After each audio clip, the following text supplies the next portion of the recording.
Halo sahabat sosiologi. Pernahkah kalian membaca berita tentang seorang kakek tukang parkir yang pingsan di pinggir jalan karena kelaparan saat corona? Lalu apakah kalian juga pernah melihat para YouTuber yang membeli mainan dengan harga puluhan juta, atau mereka yang membeli produk makanan Oreo Supreme? Hal tersebut adalah contoh dari ketimpangan sosial. Ketimpangan sendiri merupakan masalah sosial akibat dari adanya ketidakseimbangan dan stratifikasi sosial yang mencolok di tengah-tengah masyarakat. Pada satu sisi, ada orang yang sangat kesulitan, bahkan untuk sekedar mendapatkan makanan pokok. Tetapi di sisi lain, ada orang kaya yang tajirnya gak ketulungan. Mereka tak ragu membeli 3 biji biskuit seharga Rp600.000. Padahal bagi masyarakat kelas bawah, uang tersebut bisa mereka gunakan untuk memenuhi kebutuhan hidupnya selama sebulan. Hal ini menjadi ironi, di mana uang Rp600.000 itu bagi sebagian orang sangat sulit didapatkan. Sementara bagi sebagian yang lain, mereka bisa mendapatkannya dengan mudah. Contoh lainnya dari ketimpangan sosial adalah pemandangan kontras pemukiman di kota-kota besar. Di satu sisi, berdiri gedung-gedung pencakar langit yang berdiri kokoh dan mewah. Di sana air bersih melimpah dan begitu mudah didapatkan.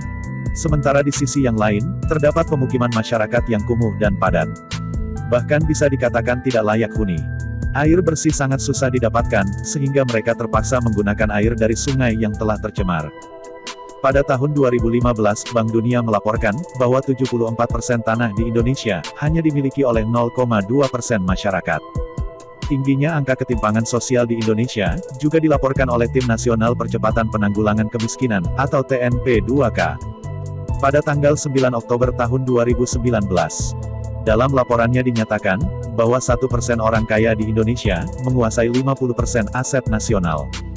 Hal ini menunjukkan semakin lebarnya ketimpangan antara si kaya dan si miskin, serta adanya konsentrasi aset nasional pada sebagian kecil kelompok masyarakat Indonesia. Selain itu, Sekretaris Eksekutif TNP2K, Bambang Widianto menyampaikan bahwa 10% keluarga terkaya menguasai 70% aset nasional. Artinya, sebanyak 90% penduduk memperebutkan 30% aset nasional. Ketimpangan absolut ini semakin besar karena pertumbuhan pendapatan masyarakat kaya lebih tinggi daripada masyarakat miskin. Saat ini, Indonesia menjadi negara dengan ketimpangan tertinggi keempat di dunia, setelah negara Rusia, kemudian India, dan Thailand. Secara garis besar, terjadinya ketimpangan sosial dipengaruhi oleh dua faktor, yaitu faktor internal dan faktor eksternal. Faktor internal adalah faktor yang terdapat dalam diri anggota masyarakat itu sendiri. Misalnya seperti perbedaan tingkat kecerdasan, perbedaan kesehatan fisik, perbedaan tingkat pendidikan, dan perbedaan motivasi hidup. Sementara itu, faktor eksternal adalah faktor yang berada di luar kemampuan anggota masyarakat yang bersangkutan. Faktor ini muncul dari kondisi sosial atau kebijakan pemerintah yang tidak adil. Menurut Andrianov Chaniago, ketimpangan sosial adalah buah dari pembangunan yang dilakukan oleh pemerintah yang lebih cenderung meningkatkan aspek ekonomi ketimbang aspek sosial. Kebijakan pemerintah yang tidak adil menyebabkan adanya ketimpangan ekonomi. Ketimpangan sosial bisa juga diakibatkan oleh diskriminasi terhadap golongan tertentu. Misalnya seperti kasus rasisme terhadap kaum kulit hitam yang sekarang mencuat kembali di Amerika Serikat.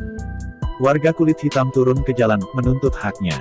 Mereka merasa diperlakukan tidak adil secara hukum, dan terjadi ketimpangan sosial antara warga kulit putih dan kulit hitam. Dampak negatif dari adanya ketimpangan sosial adalah 1. Semakin meningkatnya angka kemiskinan dan pengangguran. Hal ini disebabkan oleh sebagian besar aset ekonomi dikuasai oleh masyarakat kelas atas. Padahal, mereka jumlahnya sedikit. Sementara, masyarakat kelas bawah yang jumlahnya banyak memperebutkan aset ekonomi yang sedikit. 2. Munculnya kecemburuan masyarakat kelas bawah terhadap masyarakat kelas atas. Perasaan cemburu ini bisa mengarah pada masalah yang lebih serius. Bahkan bisa mengancam persatuan dan kesatuan bangsa. 3. Meningkatnya angka kriminalitas. Hal ini disebabkan karena masyarakat kelas bawah kesulitan untuk mengakses sumber daya ekonomi. Sehingga sebagian dari mereka mengambil jalan pintas dengan melakukan aksi pencurian dan penjarahan. Upaya yang harus dilakukan untuk mengatasi ketimpangan sosial adalah sebagai berikut.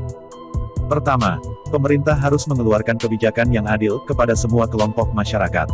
Kedua, pemerintah harus memberikan bantuan untuk memenuhi kebutuhan dasar masyarakat kelas bawah. Ketiga, memberikan fasilitas pendidikan dan pelatihan keterampilan gratis kepada mereka yang tidak mampu. Sehingga, mereka bisa melakukan mobilitas sosial menuju keadaan yang lebih baik. Keempat, Meningkatkan lapangan pekerjaan. Dengan begitu, masyarakat kelas bawah tidak akan menganggur, dan mereka mampu memenuhi kebutuhan hidupnya sendiri. Kelima, menumbuhkan rasa empati di kalangan masyarakat kelas atas. Sehingga, mereka mau membantu untuk memberikan bantuan ekonomi kepada kaum fakir miskin dan duafa.